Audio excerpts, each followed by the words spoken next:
Hello, everybody. Welcome to the Son of a Blitch podcast. I'm your host, George Blitch, and I'm here with my friend and fellow musician, KJ Sawka. How you doing today, man? I'm fantastic. How are you, George? Dude, I'm doing great. It's neat to see you after all these years of kind of staying in touch with each other and such, and now we're finally working on a project together, aside from the show we did back in, I guess, 2011 here in Houston. Oh, man. Yeah. Yeah. We've done a couple different shows together.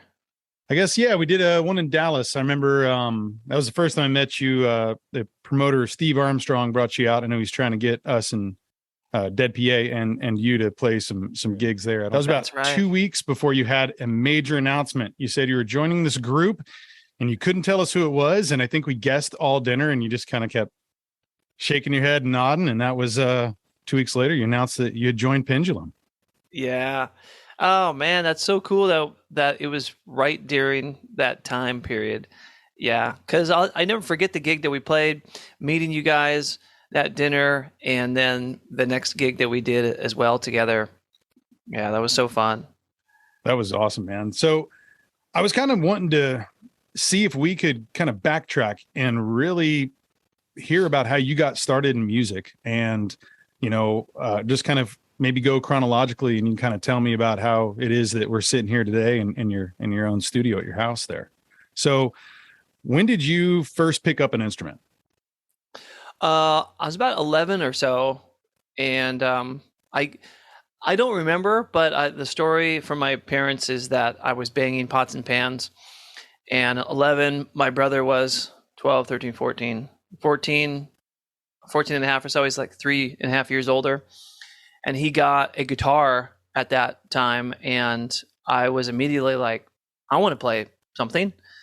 And they're like, well, Tommy, your uncle has a drum set in his closet. Maybe he'll sell to you. He's had for a while. And you're already banging with pencils on pots and pans. And so I got a drum set at 11. That's really cool. What kind of kit was it? Do you remember? Yeah. Blue Sparkle, old Pearl kit, and the badge that said Pearl was put in with actual nails, and they were rusty. It was quite old kit. And then there was this other kit. I think it was a Ludwig, and somebody wrapped it with Formica.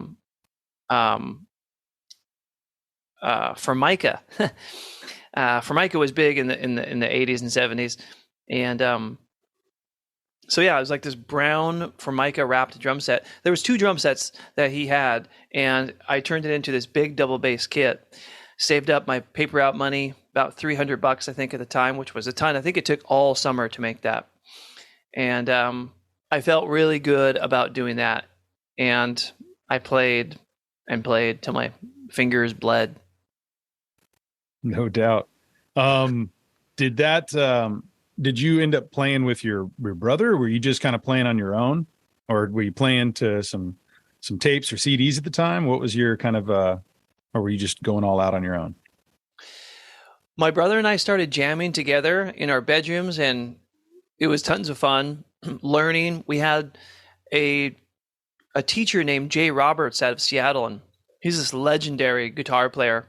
Well, his father is a legend named Howard Roberts, and he started a legendary guitar music school called the Musicians Institute in LA. It's called MI, really prestigious school. And then Jay Roberts, his son, teaches guitar, and he's also a wicked drummer. So I would go to him for drum lessons. My brother would go to him for guitar lessons, and then we would the lessons started evolving into one lesson where we would just pretty much just jam. And it was really, really good. And I cut my teeth with improvising and jamming and things. I also listened when I was really young, just got the drum set. I would just have Metallica, Iron Maiden, Black Sabbath just pounding in my headphones, and I would just be jamming. Probably sounded horrible because it took forever just to play the first beat. It took a whole summer to be able to play boom, crack, like the beat number 1 in the rock cookbook. Right. But once I learned that one beat, it really took off from there. That's awesome. And then did you guys ever play in a band together, or when was the first forming of your first like band that you were, jamming with? My brother and I, we didn't really form a band. We played with a bunch of people, and not a bunch of people, like several people. A couple of his friends tried to kind of start a band, sort of, but we were really young, and I was, when that started happening, I think 14 or 15 or something like that, and no one wants to be no adult wants to be in a band with a 14-year-old. So, but it was like we did some fun recording projects and things, and that was the first time I got to hear my drums recorded. I'm like, oh wow, okay, I need to tighten up those double bass drum notes for sure. And then it wasn't until, like, my brother and I would try to write songs and stuff, but the recording capabilities were really limited back then. We had a cassette recorder. We had a DAT recorder. It was pretty big. My brother saved up his money and showed up with this 8-track DAT recorder. DATs are just these tiny little cassette recorders with actual tape, and which seems so freaking foreign today, right? I know. I have a whole box full of them here in my office, and it's like I will never probably listen to those again. Yeah, there's the little DATs, and then there's the big ADATs, which is basically like a VHR, tape. And that was the first digital medium, actually. That was the first. I remember when Primus came out, I think was Sailing the Seas of Cheese. It sounded so different and so like digital, and apparently they used ADAT for like the very first time I heard of it. But it wasn't until I was in middle school, so 9th grade. So our middle school was 7th, 8th, 9th, and then high school was 10th, 11th, 12th. So I was in middle school. We just moved, 9th grade, new school, and this dorky kid with long hair, kind of greasy, in science class, and I was tapping out some stuff, and he's like, "Oh, you play music?" I'm like, "I play drums." He's like, "I play bass." And so it turns out he lived like a stone's throw from me and just across the woods. So we would carve this path in the woods, running back and forth to our houses, from our houses.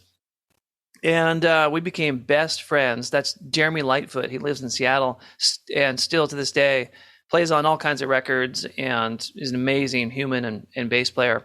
But that was kind of the first real true forming of a band, besides my brother. And then that was when we actually started forming a band with my brother. And then we met another guitar player, a little more around our age, but actually he was my brother's age. But he was just kind of like, my brother and I kind of started separating because he was the older brother. He was we would fight all the time. And I think maybe that's why my brother and I didn't form a band, because we were bratty kids that didn't really like each other in those years. And sure. So we had this friend who came over who played saxophone and vocals and guitar named TJ. And that was when we really started forming our first bands. Maybe 16, 17 years old. Did you guys have a name that you went by? We called ourselves Ummagumma, named after the Pink Floyd album. Ummagumma, yep. Ummagumma. I think right. Both are right. And then we changed it to Fuse. There was already a Fuse in Seattle. And then Ummagumma, yeah, Fuse was first, and then we stuck with Ummagumma, and we made a cassette. We passed it around high school and stuff. We played a few parties. We actually played several shows in North Seattle at this club. We'd show up on Sunday nights, and we could only be on stage and outside of the club. That was it, because we were like 18 or we were like 16 or 17, and I thought we were like, that was it. Like, we're going to be rock and roll stars. Like, we got gigs now. This is amazing. And we didn't care about bringing people to the club. Like, none of that mattered. The only thing that mattered was we showed up with our gear. We pulled from our house. We set it all up on stage. Took forever. and we got it all mic'd up, and we freaking rocked out, and we're like, this is it. And we got some killer recordings. So that cassette tape recording was from a live recording from that show. It was called the China Club. And man, that's still some good stuff. We were heavily influenced by like Primus at the time. Dave Matthews Band, I think, was just coming out, and Carter Beauford, the drummer, was just super sick. Amazing. And yeah, for the most part, we were kind of trying to recreate Primus, really. I understand. I was in a band that did very similar stuff too. So I totally hear you. That was that era. There was a big influence. Oh man. Does that recording, is it out in the world for people to hear? It's not online. It should be online. I still have the cassette. I could maybe try to get it in a digital form. That would be pretty amazing to hear that, actually. That'd be pretty cool, man. Yeah. I'd love to hear that for sure. Yeah. So then after that band, what was the next kind of iteration of a group or music or recordings that you were doing? Jeremy, the bass player, he wanted to do a little more rock stuff. And then, I mean, so did I. But when I heard drum and bass, I was about 18 years old. And TJ's cousin was over from the UK. And he brought over Logical Progression, which is drum and bass, a bunch of other drum and bass stuff. I heard Crystal Method for the first time, which are American, I think. DJ Shadow for the first time, which is American, and a bunch of other kind of UK electronic music. And when I heard that fast tempo drum and bass beat, real simple, just boom, ga, boom, ga, boom, ga, I like boycotted guitar for a really long time, and because that's all I wanted to do. And so since my brother was a guitar player, Jeremy got more into rock, I started kind of isolating myself, started buying some keyboards, PA equipment, drum machines and things. I always had like a decent paying job because my dad taught me construction. So even at an early age, right outside of high school and during high school, I would work for my dad for odd jobs and stuff. So I was always able to kind of afford with my own money extra drums and cymbals and stuff. And then I started really collecting all this electronic music gear. And then TJ and I started working closer and closer because I wanted him to start making his guitar sound like a keyboard. So he bought every guitar pedal imaginable. And then our friend Alex, we met. He's a saxophone player, and I kind of gave him some of my keyboards and showed him how to play some of these bass riffs, and he was all about it. And so the three of us formed this band called 94th Street, and that was when, so Alex and I think we met on 94th Street. We lived on 94th Street, and we called our band 94th Street. And that band had some success in Seattle, and we had just one record out, but we played live on KEXP, which was the big radio station there in Seattle. And that is online, actually. And it's cool. It's all drum and bass stuff with vocals. It's kind of like ska meets drum and bass almost. Cool. Yeah. Yeah, I'll definitely have to get a link from you on that one. Yeah. So were you playing in, because like I know I used to play in a lot of clubs and such, and then when I started playing electronic music, there was kind of more of the rave or the dance type venues that kind of were a little different than the rock stuff. So were you playing at, like, what kind of venues were you playing at when y'all were doing that? Was it different than your typical rock stuff that you were doing, or was it kind of like the rave side? Or we still didn't know much about the rave stuff. Like when I heard the music, I didn't realize anything about the rave culture, dance music culture at all. And so I was still in the rock scene. So the gigs that we'd play were some local bars and a couple clubs that had a variety of rock music and things. And we were, to me, we were blowing people away. They're like, whoa, this sound and these keyboards like mixed with guitar and these fast drums. It was crazy. And it wasn't until I found this underground drum and bass night in Seattle that Alex and we started going to. Actually, wait, no, that was in high school. We started going to the drum and bass night. Okay, yeah. So I started going to the drum and bass night and dancing with my friend Forrest and learning how to dance to drum and bass. And that really helped to like inject the rhythms inside my body to help play the drum and bass beats. And there was a big disconnect though with the music that I was making, which was still kind of in the rock live music world, and then dance DJ scene. It took a really long time to finally connect and play some shows where some actual people from the DJ club came and saw my band. And yeah, that was a huge disconnect for many, many years. And was that 94th Street that kind of was that part of that crossover? Yeah. Okay. And then was that the band that you took kind of playing in your, because I know at some point in time you kind of started producing tracks and doing stuff as KJ Sawka. Was there any groups between those, or was it kind of you started eventually getting into your own thing? And so there was another band called Siamese around that time. Was Siamese? I'm trying to think if Siamese was before. Siamese was out. Okay, so 94th Street kind of broke up, which totally sucked. But that's what happened back in the day. And Siamese started, and Siamese was, I got back together with my bass player friend Jeremy, and this amazing keyboard player and guitar player came in, and we started jamming, and it was just purely drum and bass, really underground instrumental drum and bass. And that band took off, and we did 2 large scale American tours, playing like small bars and things like that. Not a very big audience, but we were able to get on the road as a band. And we had like $20 per diem a piece each day, which didn't get us much.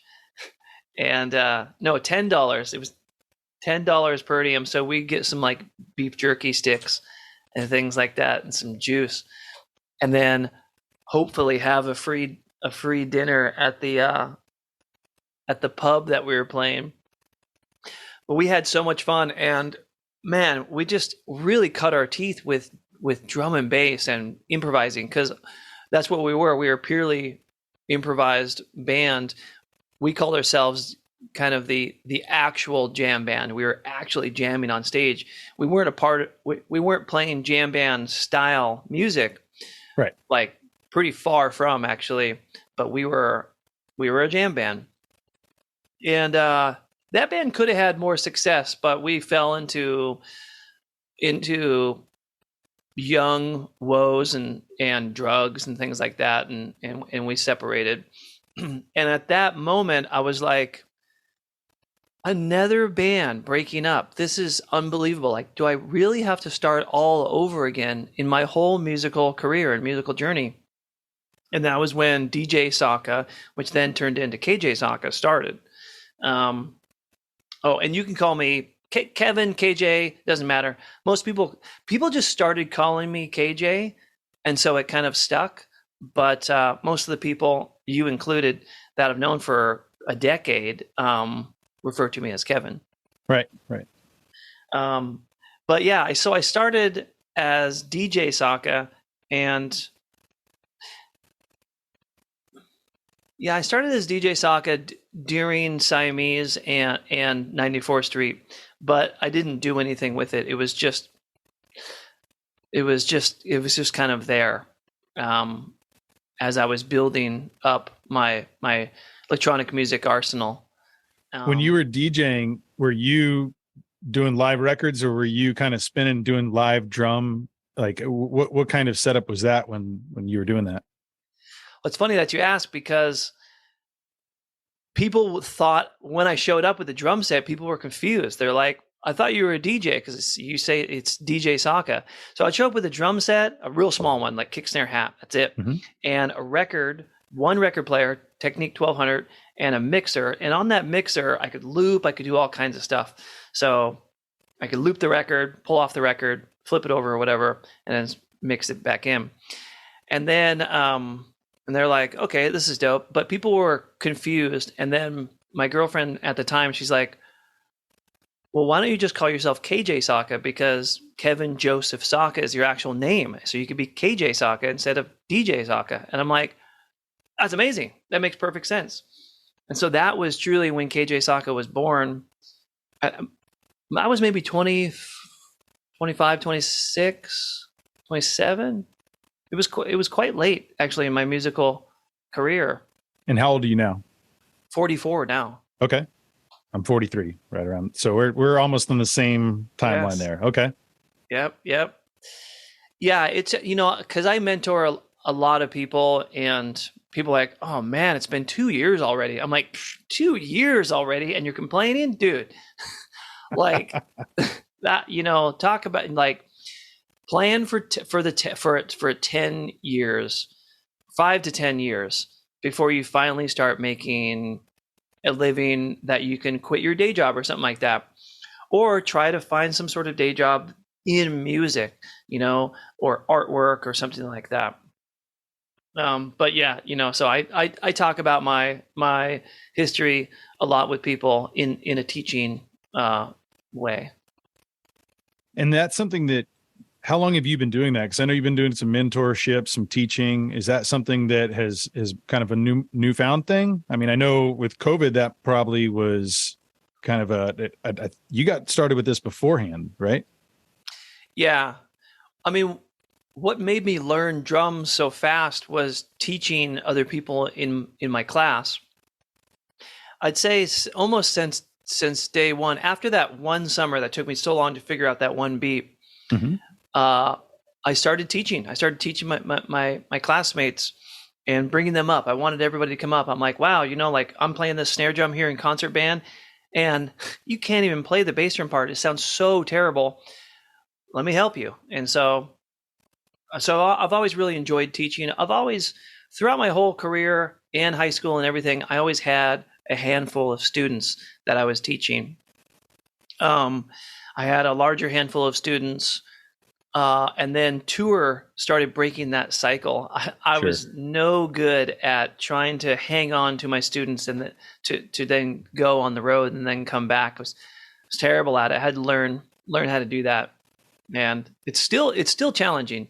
The tour life can be challenging, but thanks to online services and programs and Zoom and Calendly and other management devices, it's so much easier to hang on to my digital business as I go on the road.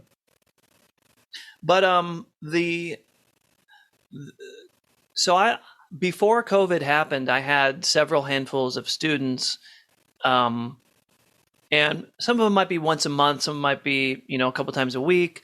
I was doing some guest artist mentorships at the Musicians Institute in LA that I was talking about, and that was really amazing. I was able to do a proper drum clinic there, and I did the commencement speech there for the graduating class, and it felt really good, kind of being this big artist, mentoring these kids who go to this prestigious school, and these kids are really, really badass at what they do. These are not beginner students. This is like the very last step before they kicked out of the nest and on to becoming a professional musician, like nice. Joining Beyonce, like big stuff. And it was a real honor to be a mentor there, to be asked to be a mentor there. And that helped my mentorship and teaching it kicked it up again. And it saved me too financially, because when COVID happened and everything just went on pause for a really long time, I still had these students who all went online. And then I really ramped up my online business all through COVID and still to this day. And now it's a pretty big pillar of my entire career. Yeah. No, and as you know, you are aware, and you know, now everyone else is, I went and signed up for an hour session, and I got some more sessions lined up too with you. And being able to really, I feel like it's a real great fast forward into, hey, I got these questions. Oh, you do this, you do that. Let's check this out. This could work well together. Like the whatever it may be, because I'm sure that there's some folks who you're teaching that are just playing straight drums. There's some folks who are getting into production. Maybe there's people who are wanting to kind of get into the music business, and you just have so many avenues of the ability for you to share your experiences and the knowledge you've gained throughout it, that it really can help be such a catalyst for other people and really help them jump forward in their careers. And I know that I benefited, and that was just an hour. And I know we got more, you know, to come, because, you know, sometimes you can watch so many YouTube videos or you can practice so many things, but sometimes having someone there that can really help to encourage you along and teach you some of these valuable stepping stones is incredible. So I'm really excited that, you know, someone of your caliber of musicianship is so open to sharing. And I feel like that's kind of a part of who you are too. And it sounds like you were, even since you were in concert band, I guess, back in high school. So, thanks for being open to that. I'm sure there's countless people who are benefiting from that. Nice. Thanks for the kind words. And I heard a quote the other day that said, all the knowledge is out there. We just need somebody to remind us of it. And it was so powerful. And it really resonated with me, because it is true. Kind of to what you're saying on both sides of it. So there's all these YouTube videos, and if you just put in the right search criteria, you're going to find a pretty amazing YouTube video on what you're looking for. At least I do. Mm-hmm. I find it right away. I'm like, bam, that's how to do that thing. Perfect. Yeah. Yep. And so there's not very many secrets out there for whatever it is you're trying to do, but it's having someone who you can rely on, and having something to lose, having a person who is an accountability partner, and someone who can just remind you, say, okay, what did you do today? And how are you going to be organizing that? And when you talk to that person, did you get their contact information? Did you put it inside your Rolodex? Like, what are you doing now? What is your next step? And those are, you're not going to find really that type of information just by watching a video. Sure. You can get it, and then you can file it away. That's the thing too. Like with information, this happens to me. I consume it, I file it, and I put it away. And sometimes there's so much information that I don't get a chance to actually utilize the information. And then it's so far filed and put away that I forgot I even consumed it. And that's what's nice about some consistency, some mentorships, and consistency about the things that we're trying to learn, so it can continue to just impregnate our minds with this very useful information.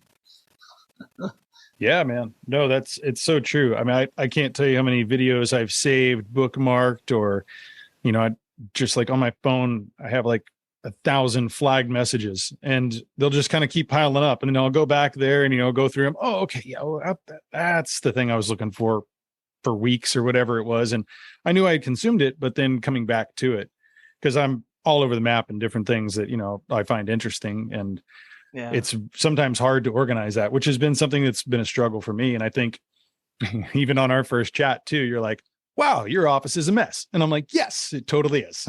And I was in between moving things out, but that little thing like triggered me. The next day, you would be amazed at how clean that office was. No way. But it like, that little kind of thing jump started me, because I was like, yeah, there's things here that I need to get to, but I might not know where it is. And the same thing with how I tried to start organizing stuff on my laptop. Like, you look at my desktop, it was full of everything. It's okay, man, I need to really be able to get that information and be able to utilize it, not spend so much time looking for it. Because at a certain point in time, I think certain, myself, at least, I'll kind of be like, I'll just dismiss it if I can't find it, and I'll go to something else, or I'll forget that, hey, that's what I'm looking for, or whatever it may be. So Yeah. that organizational aspect is huge. And I'm sure, I mean, I'm looking around at all your gear. I know that you're recording all the time too. And I'm sure that that's something that you've had to kind of be a taskmaster to. Is that something you've always been kind of an organized person, or? Yeah.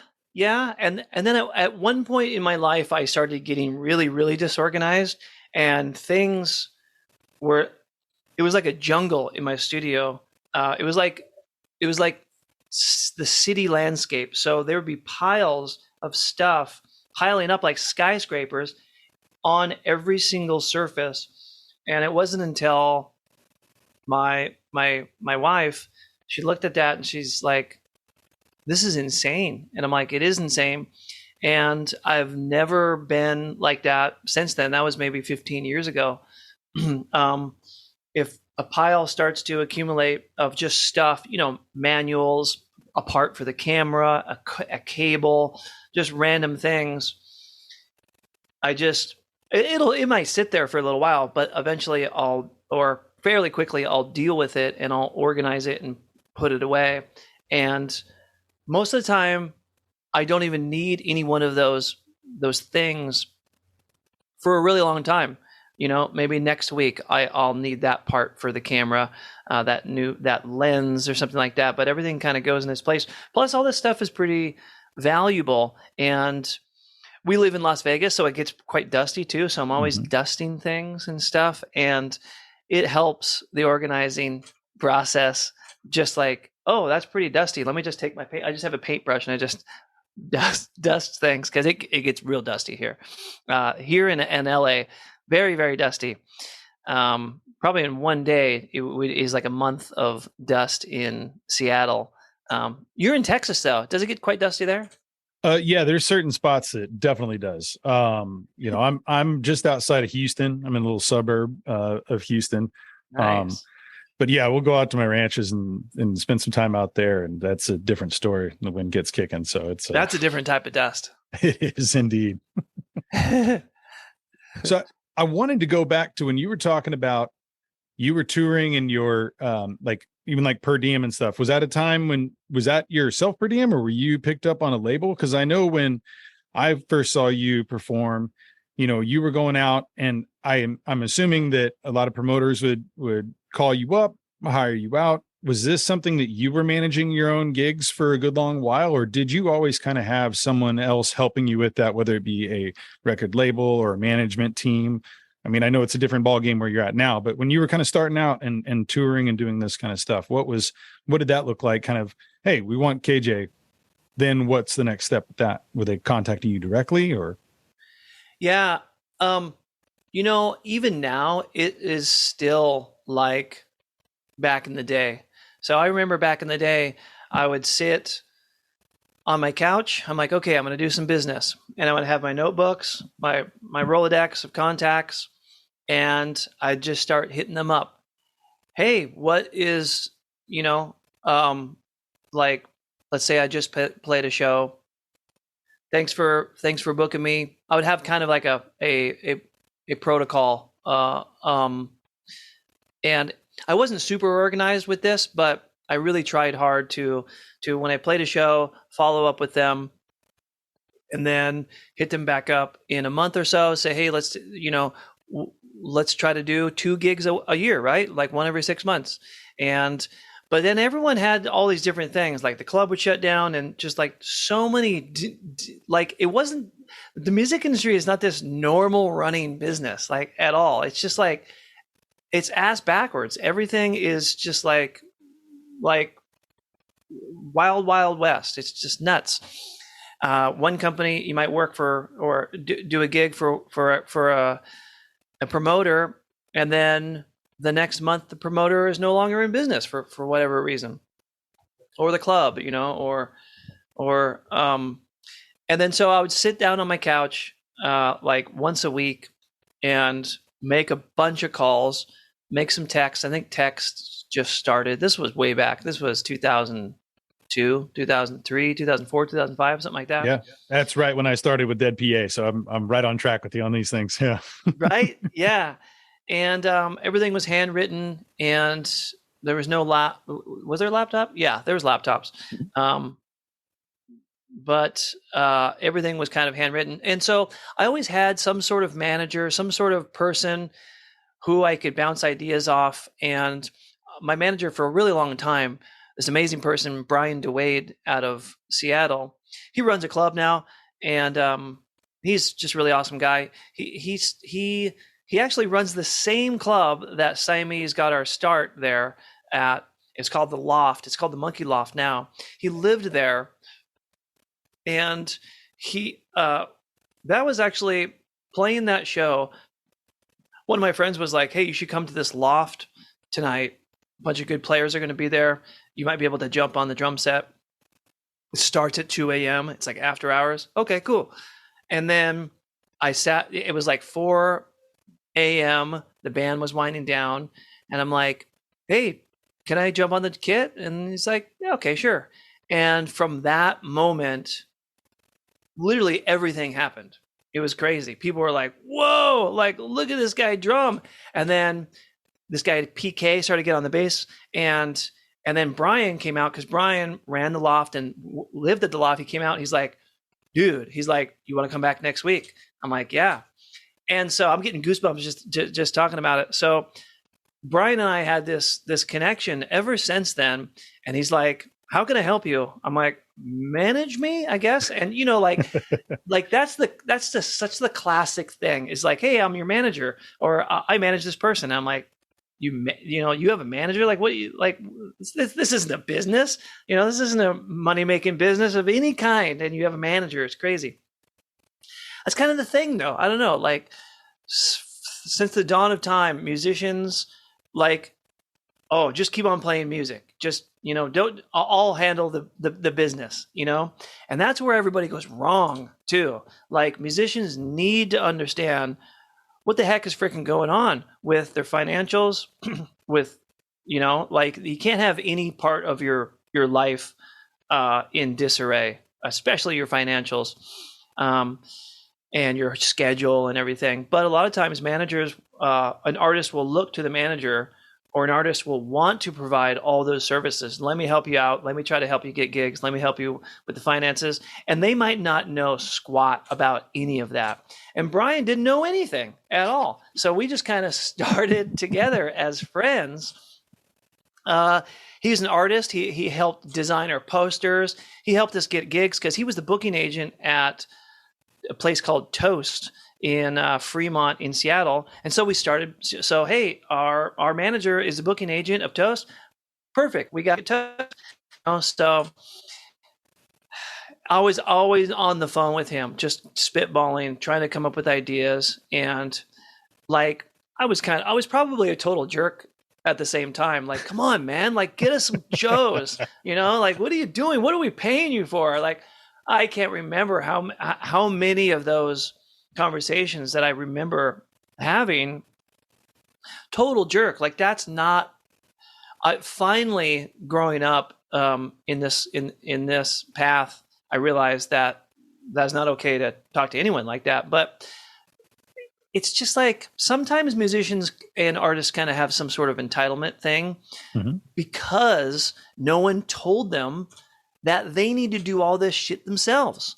Sure. So what do you mean my manager handles that? No. You handle your own business. And if somebody else is handling your personal finances, you got problems. And that was what was happening for a really long time.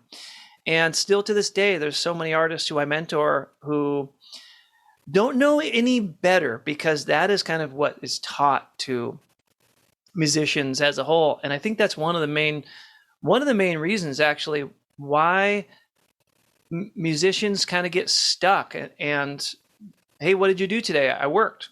"Okay, well, what did you do?" "I played guitar all day." "Okay, that's cool. That is work. What about how are you going to pay your bills? And not just survive, how are you going to thrive? How are you going to own a house? How are you going to own a ranch? Like, you're not just going to sit and play guitar all day. Like, right. It doesn't work like that. So I told some of my drum students at a young age, I'm like, well, I kind of had it like I understood it, but I still didn't walk the walk. Like I still would call up my manager. I'm like, hey, let's get some shows. Let's make it happen. What are we doing? You know, can I get the financials of the last tour? Because I don't have them, you know, like, so, but I knew what to do, but I didn't implement it for a long time. And yeah, so there's so much learning, you know, 'cause this stuff is not taught. I mean, it's taught now. If you go to the right schools, I think music schools will have like a business part and, Right. you know, a booking part, a management part. Yeah. But still, so many people are like, I don't want to have anything to do with that. I'm like, well, it's part of the job. Like, and you're not going to have a job, meaning you're not going to make any money. No one's going to write you a check if you don't understand these things. Yeah, it's a whole 360 thing. You have to get your head around it and understand it. And It's part like of I being a grown-up. remember, absolutely. Yeah. I don't want to be responsible. You have to, man. Because music and it's art important. keeps us so young. Yes. You know, we feel like a kid when we play music. Oh, absolutely. I Right? mean, it reminds me of like summer days when I was like in elementary. You know, I'm looking at my kiddo now and I'm like, oh, you're having like the best life right now. You're doing like going to camp, friends, swimming, all these things. But when I play music with my friends or even on my own, like, but especially with my friends, like I feel that same type of energy and happiness. But it is coupled with those things of like, yeah, you do have to pay your bills. You do have to have all the other responsibilities, you know, and especially as a family man now, it's like there's a lot of different responsibilities that come where music isn't my first and foremost. And I've purposely been okay with that. And that's kind of, it's funny. It's like the last gig that we played, I think it was called Mayday back in 2011 with, you know, you and I playing here in Houston. You headlined it. We were right before you. That was my last trip with Dead PA because I got married a couple months later and I became an instant dad, like for my stepdaughter, and priorities changed for me. Now I still play music with my friends, but the touring life for me wasn't what I was ready to move after. And I was okay with that. I had come to terms with that. I think when I wanted to go out, I wanted to tour and play one gig out of state. We ended up playing 22 and, you know, getting to play with a great bunch of musicians like yourself. And, you know, there's a whole slew of musicians that you and I both, you know, probably played with over the years, but like it felt so fulfilling. But now I'm at this point where my kids are a little older and I can kind of dive back into things. And that's where I'm really excited to get back into music. But all those components of which you spoke about are so important to be able to like implement that into my life now too. Now I don't necessarily see myself touring around and doing these things. You know, I'll live vicariously through you on that, but you know, it's something that I still want to produce my own tracks and do those things. But I know that I have to have certain types of discipline. I have to manage my time.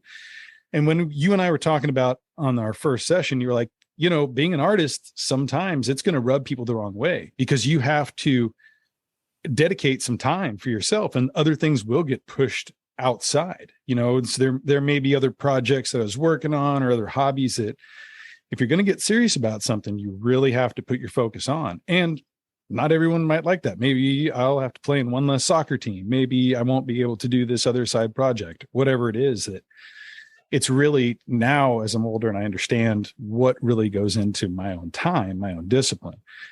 And I was kind of thinking about, I remember hearing an interview a long time ago about how, you know, speaking of discipline, you were spending multiple hours a day practicing drums. And like you talked about discipline in this interview, and this was many years back, but I kind of wanted to kind of come back to that idea that really having that level of discipline when you're honing your craft. And what did you kind of do as far as like your practice routine kind of building up to where you are now? And then also, what does that look like now? What is your practice routine and keeping everything super sharp? Nice. I don't feel that I have been given a gift for music. But, well, let me take that back. The gift that I have given, the gift that I feel I've been given for music is not like a gift of rhythm or a gift of musical knowledge. Just, some people are just freaking born with it. You're like, oh my God, that's crazy. What my gift is, I feel strongly about it, is the fact that I was just okay with sitting in a room for 8 to 10 hours a day playing the drums. For whatever reason, I just did that. And I did that for nearly 10 years. And I owe everything to that, really. I cannot do that now. No way. Practice drums for eight hours? Right. No way. I mean, when I'm getting ready for a gig or if I'm in the rehearsal room with Pendulum, we'll be there for 8 to 12 hours, a really long time. We're doing all kinds of different things. I'm not sitting here whapping paradiddles and beats and bashing my cymbals and going through beats in my cookbook for 8 to 12 hours. Like, I might be doing it for 4 hours or something like that. So when I was saying that my hands bled, they really did. But they bled because I wrapped my sticks with electrical tape, because it looked really cool when I would spin my stick. Like I'd go yellow and then I would do the next one green. And so they would look really sick. And so I'd play with my sticks with electrical tape on it and they'd make my hands bleed. So it's just funny. It's a little twist to the played till your hands bled thing.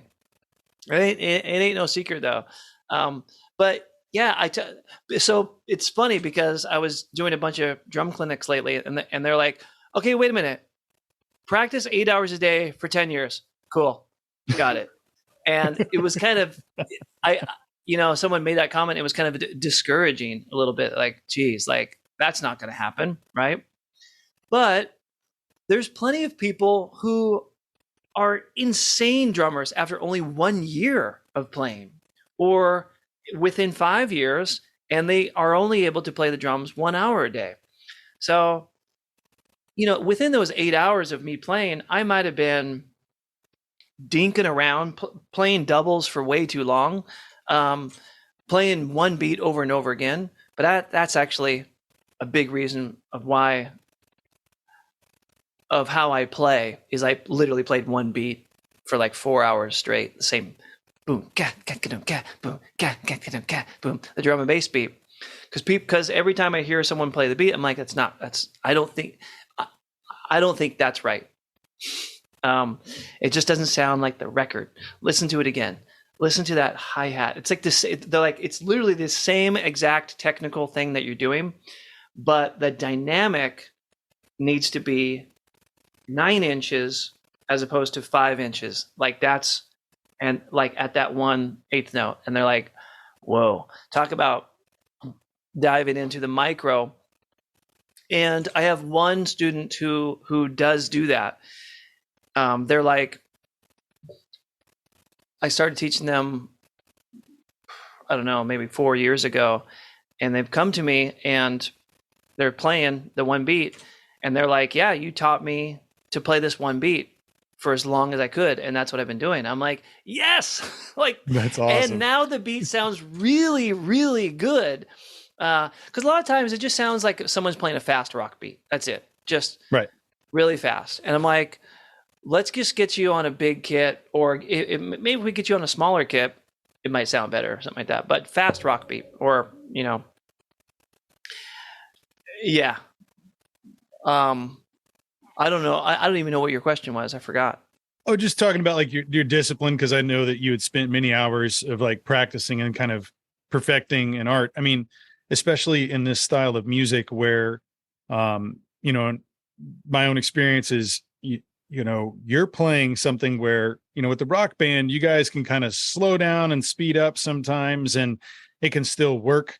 But with this type of music, you're the backbone, and there might be other sequencers and things going on that it is in time, and you have to be strictly in that time and in that groove 100%, because if you're not, it really can be catastrophic. And so, yeah, I remember just kind of thinking about that. And when I spent a lot of time doing the same kind of thing, just practicing these beats and like practicing, okay, over and over, making sure that I'm right there as if that you're the human metronome, the human drum machine, as I know they used to call it, human jungle drum machine, I think was the term that I first heard you at. And someone's like, are you from Seattle? I'm like, no, that's the other drummer who's much better than me. And it's like, I know what you're talking about, because they would call me the human drum machine for a while. And then I think, because you were doing electronic music. I was doing the same thing, man. I was doing the same stuff. I mean, when I saw you play for the first time, you were playing with a kit, and I can't remember if you had some,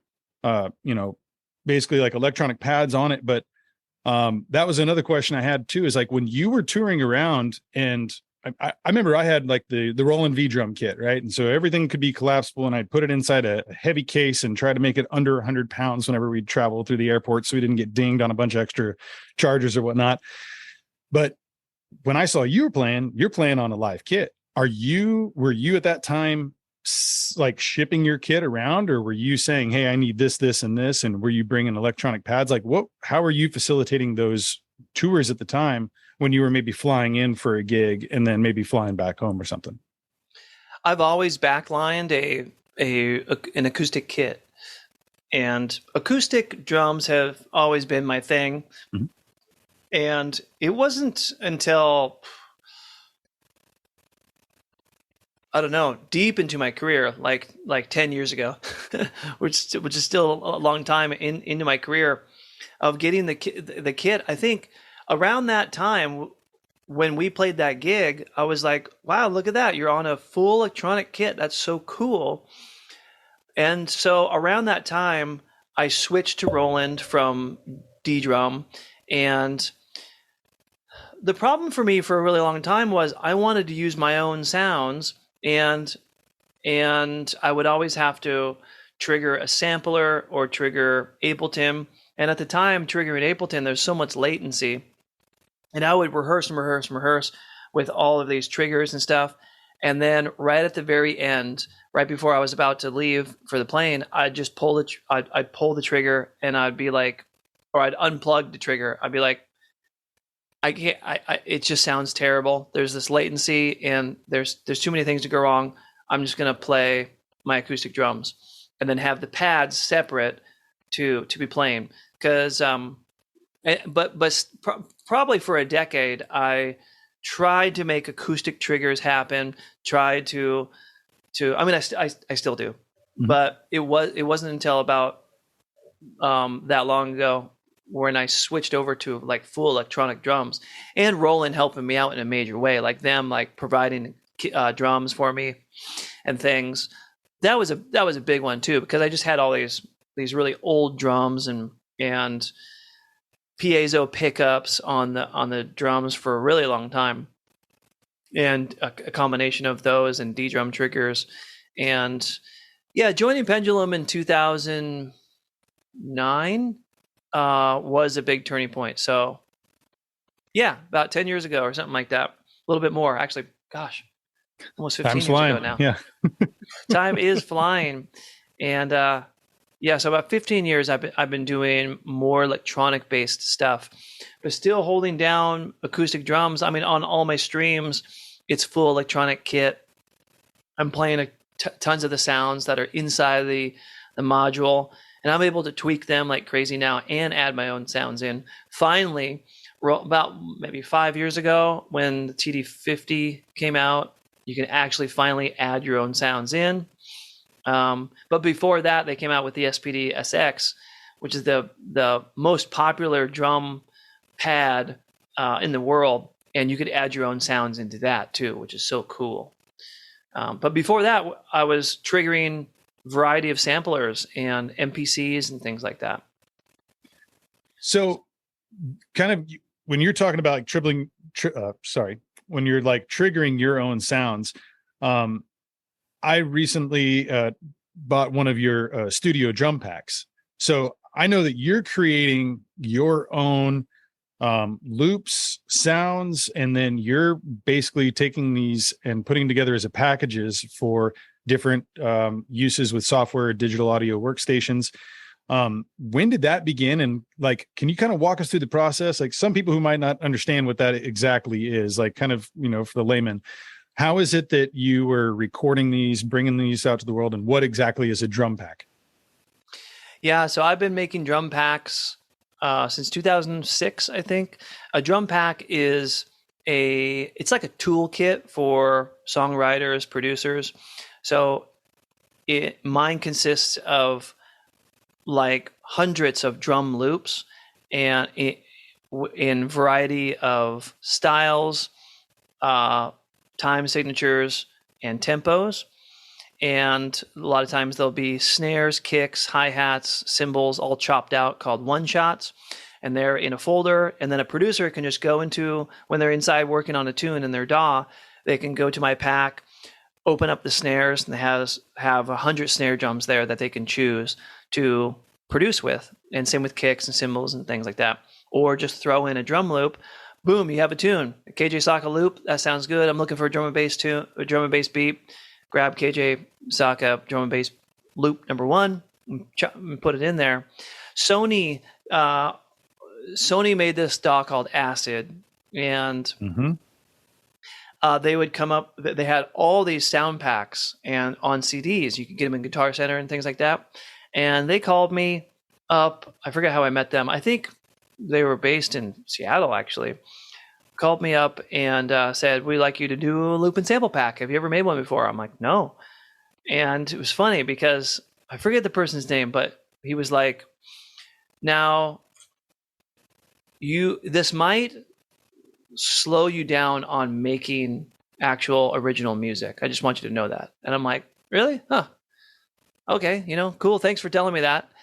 Well, it did. It is a major contributor to like I was making these albums, one album a year. I was doing really good. And when I made loops and samples, it just opened up this whole new world. I'm like, wow, I can be an engineer and a person who provides tools for producers, not just an artist. Because being an artist, it's cool, but like it's all about us. It's such a selfish thing. You know, it's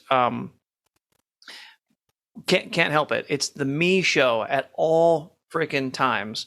But making tools for producers, I get to kind of step back a little bit into like a producer role, kind of behind the curtain role almost, and actually get actual money because still, even back in 2002, we were hardly making anything from CDs because they cost so much to make. And so, and then so those actual dollars, I'm like, wow, this is an actual product or actual project that's paying money, and I get residual money from it too. Like, this is amazing. And then shortly after that, I think that same year, Ableton, I did a bunch of clinics for Ableton, and they're like, would you like to make a sample pack? And that's when Mad Beats came out. And the highest downloaded pack on their site still to this day. That's awesome. Free pack. Yeah. And that really helped my career out in a major way. I kind of got on the map as a drummer, as a loop maker, as a drum and bass loop maker. And my music, like it was in parallel, and it started to kind of just take a little bit of a back seat, my actual KJ Sawka music, with what I was doing with drums, drum technology, providing services, providing the loops and samples. And then when I joined Pendulum, KJ Sawka kind of took the back seat as well. But I was okay with that, at least at that time, because I'm playing drum and bass on the main stage. And that's always been my slogan, is I want to play drum and bass on the main stage. Every time I go to the festival, you know, this is back in 2010 or before, drum and bass was always on the side stage. There's no drum and bass, or there's no drum and bass at all. And house music is always on the main stage. I'm like, when is drum and bass going to be on the main stage? I want to play drum and bass on the main stage.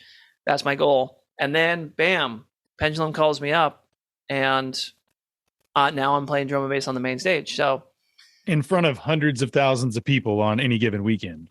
Oh, yeah. Right when I started, our warm-up gig was 6,000 people. I'm like, warm up. Yeah, our manager, he's like, yeah, we're gonna do a little warm up show in Plymouth or something like that in the UK before we do. I forget what it was. I think we went on did we go on a tour, the UK tour before we did the festivals? I can't quite remember, but all I know, the second show was 20,000 people, and the first show was like 6,000 people. And I have never ever played in front of that type of crowd. I played with BT. When Pendulum and I met, we were at Ultra Music Festival, 2005, 2006, something like that. And I was playing. I was actually playing on the stage with BT, and that was big. And before that, I was playing on the Today Show, the Tonight Show, Ellen DeGeneres and stuff with Blake. We did some really big stuff with Blake. We played in front of thousands of people, but not festivals like Pendulum. That's Blake Lewis, just for folks who don't know, who was one of the amazing artists that performed on the American Idol and became a runner-up. Many people remember his beatbox, kind of ska. Awesome musician. And it was amazing. We had Break Another was the single that we were pushing. It was quite the ride. And it's funny. I try to tell my students this same thing, because when Blake Lewis was popping and we were doing these huge shows, and when I just joined Pendulum and we were doing that first circuit of shows with me, my life changed, but then my mind started changing too. And I was like, this is it. Like, I've made it. I'm a professional musician. And I even share a little bit of how I was feeling when we played that last show together. I was like, I felt like I was kind of a dick. Like, why isn't there more people here? Like, what's going on here? I don't understand. Because I just got off these huge shows, and it took a while for me to understand that for the rest of my life, I'm going to be playing small shows, medium shows, and large shows. And when I do a drum clinic, there's going to be 10 to 30 to 40 people there, max. That's it. It's a drum clinic. There's drummers. It's not going to be 1,000 people. Like the biggest drummers, the most popular drummers in the world, that's what a drum clinic is. It's very small. It's a small community. Everybody talks to each other. So it took me, also another conversation I had with my friend when I came back. He's like, hey, do you want to book some Arisaka Doria shows? It's our jazz project, conglomeration of our names. And I'm like, yeah. He's like, okay, what do you want to try to get? I'm like, well, I said like $2,500 or something like that. I forgot what I said. He's like, dude, we've never gotten that much. I'm like, well, I want to try to get that. And he's like, we're not going to get that. You just came off the road from Pendulum. Maybe we could try to get some Pendulum fans in there, but we're a jazz band in Seattle. Like, I don't think even that much money is going to come through the door. Like, how are we going to get that much? And we started talking and kind of arguing. And he's like, you know what? It's just it's ego right now, is all it is. And I didn't understand it at the time, but I was like, huh. I finally got it. I was like, my jazz band is worth so much money because of how many people we can bring in. You're only worth as much as your fan base is. However many people can show up to the gig, that's how much you're worth. That's it. It's really simple math, actually. It's so simple. And if you feel bad about it, about not filling up a 500-person room or even a 50-person room, well, it's just your ego. That's all it is. There's nothing else that can explain it. You're just only worth a certain amount. You should feel good about that. You shouldn't. It's not a bad thing. It is what it is. It's just simple math. And I finally understood that. Like, I had to get beaten down a little bit. And I think a lot of people, this happens a lot. I see it a lot in some EDM artists and DJs. Because a DJ, you don't got to show up with a whole drum set. You just show up with a little tiny gig stick, and all of a sudden you're playing in front of all these people, maybe opening for a really big DJ. And now you're like, this is it. These are the only shows that I'm going to play, are these really big shows. Well, you forgot one piece, actually, about 40 different pieces. The fact that none of those people there came to see you. actually, Right. personally. And if you play your own show, you might get 10 people, and you have to build it from nothing, from the ground up. Now, granted, having a big name, like when Andy Summers, for instance, of the Police, the guitar player for the Police, plays with his jazz band. Holy crap, it's Andy Summers from the Police. This is huge. But the Police aren't coming to the show. Sting is not going to be there. Stuart Copeland is not going to be there. It is only Andy Summers and his jazz band, and only a certain amount of people are going to show up. They're not going to fill up a stadium. And that's just the way it is. And I said that in a drum clinic recently, and people were like, whoa, maybe Sting himself will fill up a stadium by himself. But Andy Summers he's an amazing musician and has had a really great career post the Police in his jazz band. Jazz is small. Jazz is not filling up. Even Miles Davis, if he came back from the dead, he would not fill up a stadium. It's jazz. Yep. You'll have those hardcore fans that will go to each one of his shows or something and you connect with them. And I'm sure that you probably at some point too. And I think I recognize this because in one of the gigs that I saw you play at, I was filming you at one of the Dallas shows there too. Maybe there was 200-300 people, but I felt like you played with the same tenacity and, vigor as if there was 2,000, 20,000 people, that you kind of gave it your all. And when artists can come to the table and I remember we played at a Bayfest, and I think there was about 2,000 people in front of us in Dead PA. And it was like, wow, man, we've it's one of those, we've made it, we're playing in front of all these people and everyone's jumping out as far as I can see. And then we go and we play like Port Arthur, Texas, and there's like 8 people at this biker bar. And we put on the same intensity of show, and we got 8 fans that really, next time we played somewhere, they were coming to see us because of what we played. And I always felt like that was something that you had too, that, it's not like, there's only 200 people here, I can take it easy. Like, you would still bring that same intensity. And I'm sure that that's still part of, like, whether you're in a drum clinic of 30 people or whether you're playing in front of 150,000 people, like you made this summer, like, you are still, as a professional musician, and you're playing professionally, you're bringing everything to the table to that. And that's something that I always respect. Some folks, they don't ever get checked on their ego, and they don't catch up to the idea that, you are, each gig is a different gig. And however, like you said, however many people are coming through here is how many people that are coming through. Yeah. Yeah. Teaching has definitely helped, keep my ego in check. I was kind of avoidant of teaching for a while. I'm like, teaching is just like, have you ever heard the term, what is it? Basically just those who can't teach. Those you can't teach. Yeah. And you know what? That is a bunch of freaking horse shit. It is. Because the teaching is actually the ultimate thing that I think that you could provide to this world. Like, taking something that you say or something that you do and helping somebody else's life, trying to improve somebody else's life, that's what we all want. We all want our life to be better. We all want, like, even if it's in the search for God, let's say in religion, why are we really searching for God? Because we want our life to be better. We want the best life that we can possibly do as we go through life. Well, if somebody, another human, can make your life better, that's the ultimate freaking gift. And when a band is playing on stage too, and everyone's like loving it, their lives are being better, or becoming better ideally, or they're inspired or whatever.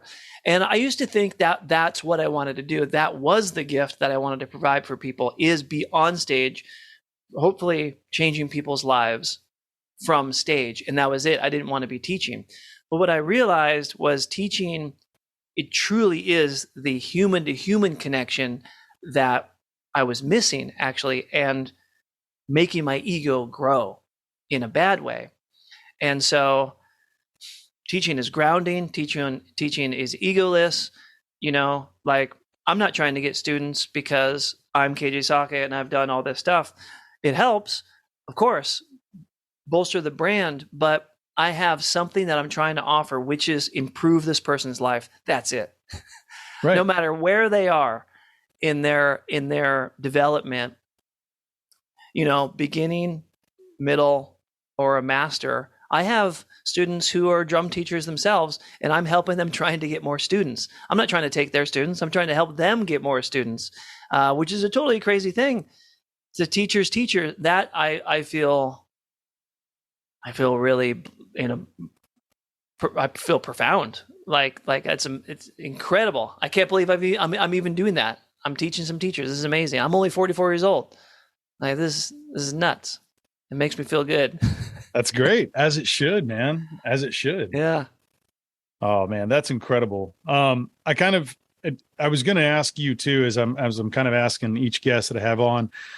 And I feel like maybe you probably answered a little bit of it with the idea of teaching, but like the legacy that you want to leave behind, and kind of what that means to you, and how you define that. What is it that you want to be able to leave for future generations, for other musicians, for your students? What is it that you feel as an important thing that you have the ability to, and that you want to leave behind for others? Legacy is an interesting concept that I've been pondering lately. And one of my mentors online says he doesn't really believe in legacy. He is pretty hardcore about it, which I'm not. But he's like, when you die, you're going to be forgotten really quickly, and it's just the way it is. People are going to go to your funeral, or they aren't, and that's it. People are going to move on with their lives. And I'm like, oh, just like, it's just true. It's so brutal, but yeah, they move on. They're still living. You're not. It's like simple math. It's just simple human, like being a human. It's just the way it is. Like we all have our lives, and if this person dies, that's horrible, and they're no longer in existence, and it totally sucks, but we move on. But legacy is something that can, keep my name alive, anybody's name alive. And so it's just my music, my recorded music, hopefully can live on. Hopefully it can continue to change people's lives. My loop packs, I hope to continue to inspire and have producers use my loop packs as a tool to get their desired outcome. And I hope to move people forward in my mentoring and teaching. I really feel that is my legacy. That's wonderful, man. And I can see all those things happening for you right now. And, the idea that someone can be able to use one of the loops you've created years down the line. And that, so part of like what you've done is now exponentially growing in other tracks. And I'm sure some folks will share some of those things with you. Hey man, I used your beat. Check it out. And I'm sure that must be a fun experience. Be like, all right, man, I was a part of that track, even though I wasn't in the room. Like, that's you right. Totally were. Yeah. Anytime somebody says, man, I use your beats all the time, or yeah, I use your loop in this song, I'm like, like this is why I'm doing it.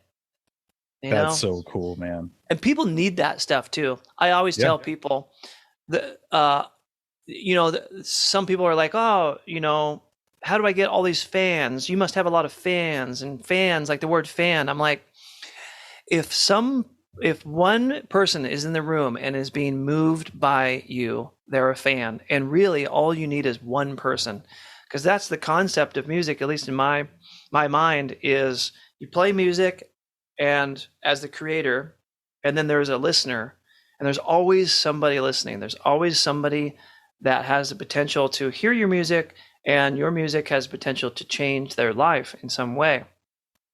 So there's always that connection. So I feel that people, well, my saying is all you need is one fan, and to change somebody's life, or to change your life.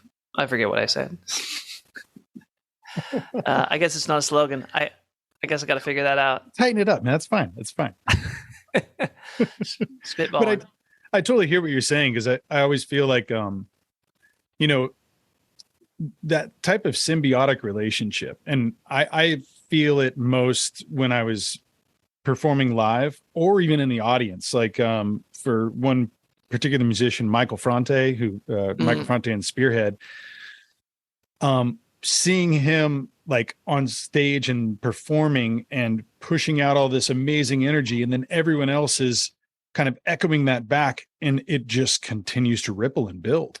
And I remember seeing that when I was, in the front of the stage, whether I was playing drums or I was, doing work on the mic, and trying to get the crowd riled up. And then in turn, it like fed me to want to put out more, which fed them, and they put back more, and it just kind of was building. And that kind of high that you get from that interaction, whether it's one fan you're looking at, 80,000, whatever it is, that type of, it's still musical as that individual experience. Each person takes it in themselves. So you have that, the group thing when you're all together, but you're still hearing it with your own two ears, and whether it's a record you're listening to or a live show. But I definitely, I'm attuned to that idea of that one fan and what that can do, because I'm always one fan in the sea of others when I'm watching, Fronte on stage or one of my other favorite bands and such too. So it's a big moment. You're one fan in a sea of others who are experiencing the exact same thing you're experiencing. Yep. Yeah. Yeah. Music's a powerful thing. It is, man. It is. Yeah. It's the greatest. Yeah. For folks who want to dive into your musical catalog, I know that you've played with a lot of groups. Obviously, you're in Pendulum. We haven't really talked on Destroid, but if you can give me a quick little synopsis and where people can find you with that. I know you're also back with Blake Lewis, playing with The Private Language. That's right. You guys just put out a slew of tracks. Did you record a full album, or do you how are y'all doing, like an EP? What did come about with that? Currently, yeah, we have a whole album done, and we're putting them out as singles. And I think we've dropped our fifth one. Afterglow we just dropped, and the video is out as well. I'm not sure when this is going to be going live, but the video will be out, and we have a ton of others. We're ramping up to do some more singles and then release the entire album. And you can check us out at theprivatelanguage.com, all spelled out. You can check me out and everything at kjsawka.com. And I'm KJ Sawka on all the socials. Easy to find. The only exception is Facebook, where it's official KJ Sawka. Somehow I can't switch it back to KJ Sawka official, which is funny. Yeah. Oh, and Destroid. Yeah, that's we when people ask about Destroid, I say Destroid will never die, which is totally true, because we haven't played for many years, but it's Excision, Downlake, and we had a really, really good run. And we almost blew the stage up at Lost Lands. I think the first year. Was it the first year? Yeah, and there's still a ton of loyal Destroid fans out there. And anytime I mention the word Destroid, it just stirs up a whole frenzy. It's one of those bands that it's going to be kind of a legacy act that will spark up now and again. But yeah, a lot of bands, and there's only so much time, so trying to keep them all afloat. Now, when you were performing with Destroid, so I'll put in some links too, because really I feel like visually people need to understand what happens when Destroid comes onto a stage. So lights are off, the music starts, and you guys are coming out, and then what does the audience sing?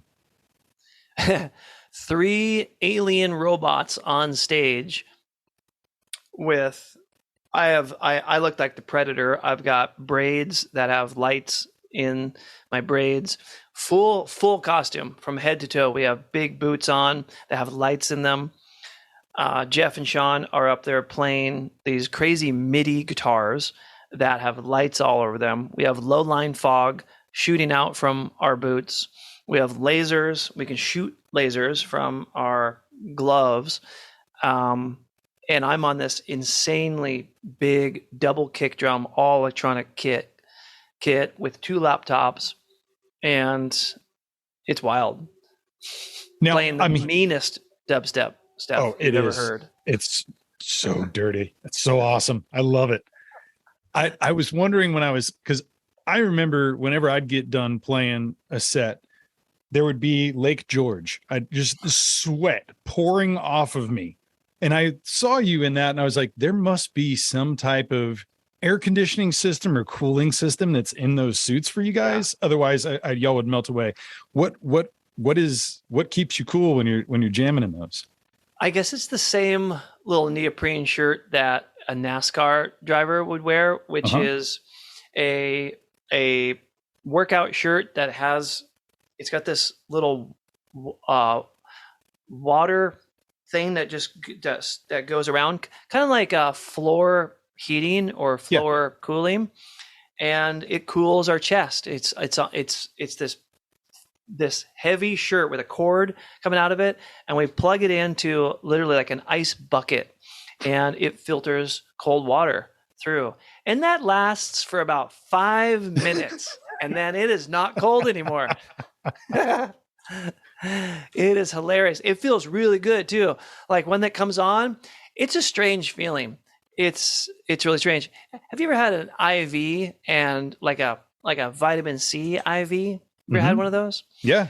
You get hooked up, you're like, oh, you could feel it through your whole body. It's kind of like that, and it's just cold, and kind of makes you have to pee a little bit. You're like, whoo, this is awesome.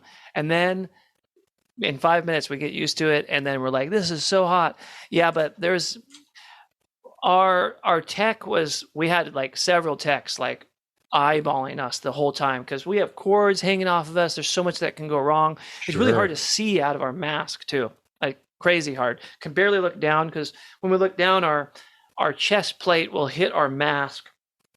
We can only look down so far, and we can only turn our head so far side to side. But it's really funny. We could all talk to each other. We could talk to our techs, and it's hilarious because like we're singing the bass lines. We're like, ba, ba, ba, ba, ba, ba, ba, ba, ba.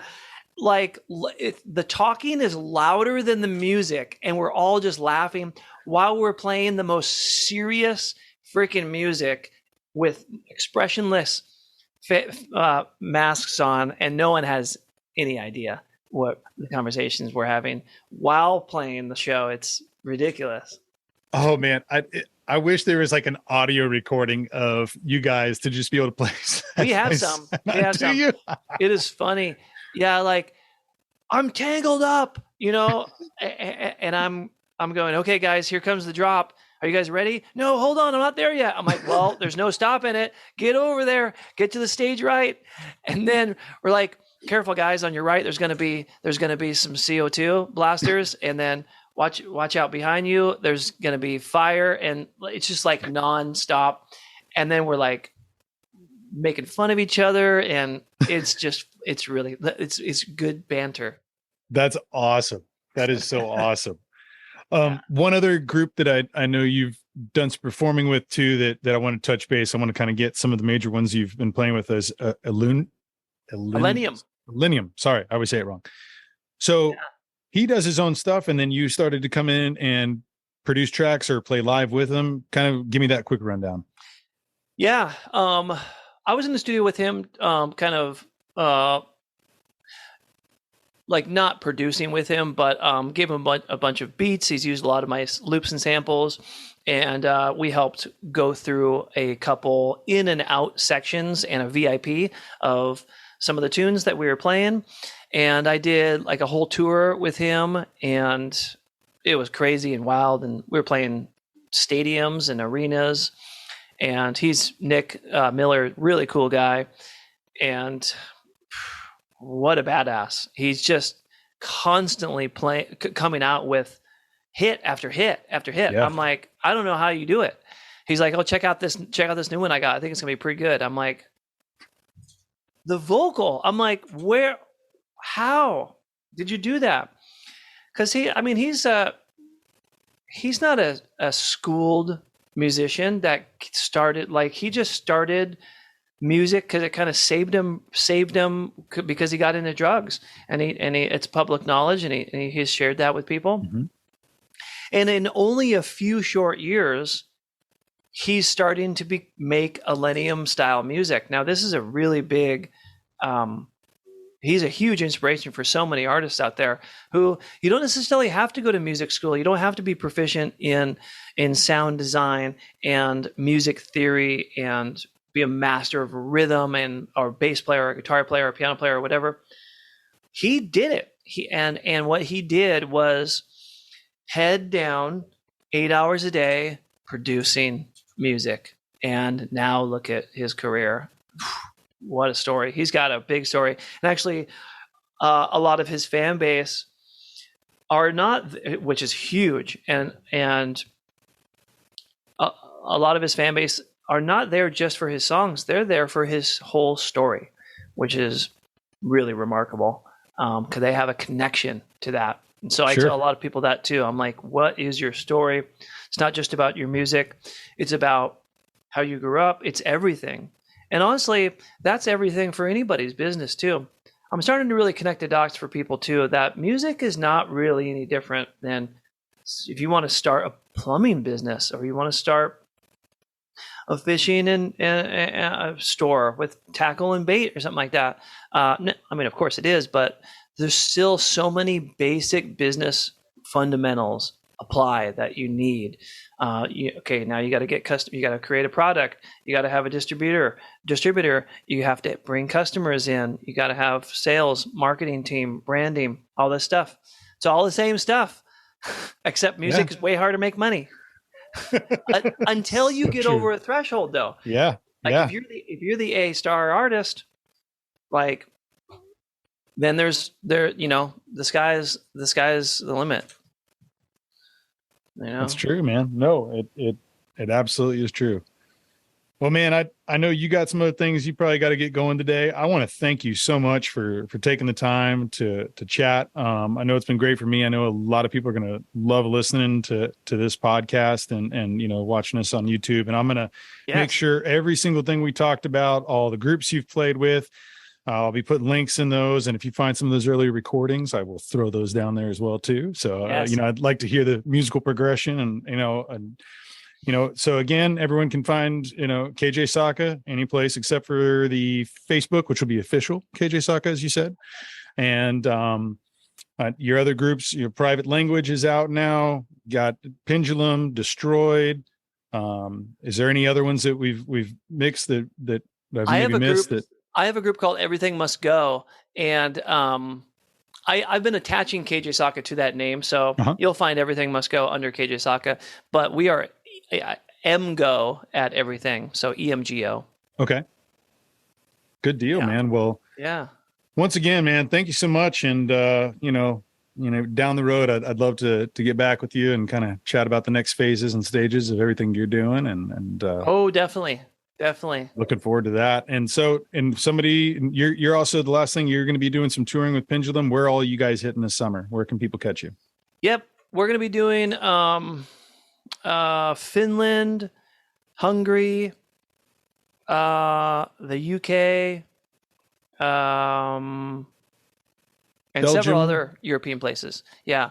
Netherlands, I think, Czech Republic. That's it. Yep.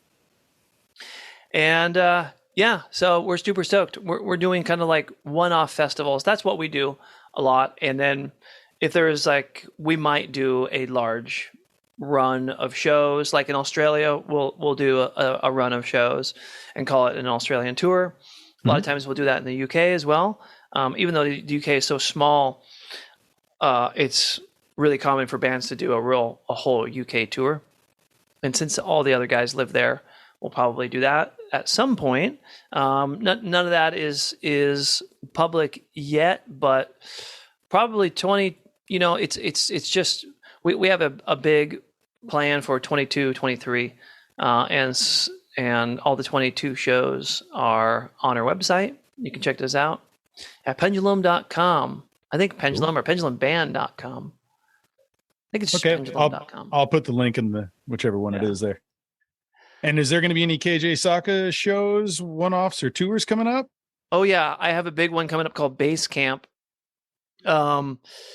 And I've got all kinds of one-offs happening all the time.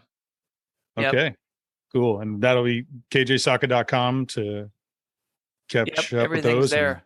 Great, man. Well, good deal. If you got any major announcements, you let me know. We'll get you back on, even if it's a little 5-10 minute chat, and we'll, put it out there to all the listeners there too. And I love it. Once again, thank you very much. Oh, lastly, Impossible Records. You have your own record label. Oh, yeah, definitely. Yep. So is that impossiblerecords.com? Just go to kjsawka.com, okay. and then I have my record label there. Great. Well, I'll be sending folks there, man. Thanks again for doing this. It's great to catch up with you and see your face. All right, George. Take care, buddy. Thank you so much. Cheers. Bye.